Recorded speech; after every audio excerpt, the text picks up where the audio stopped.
আমি অনেক অনেক ছেলে আলহামদুলিল্লাহ আমার মহব্বত করে আমারে যদি কেউ জিগায় যে হুজুর এই গুনাহ ছাড়বার কথা একবার মনে হয়, আবার গুনায় জড়াইয়া পড়ি, কি করব?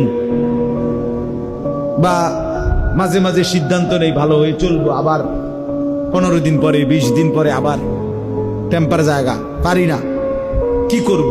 তা আমি সবসময় বলি চেষ্টা করবা কোনো আল্লাহওয়ালার কাছে আসা যাওয়া করতে।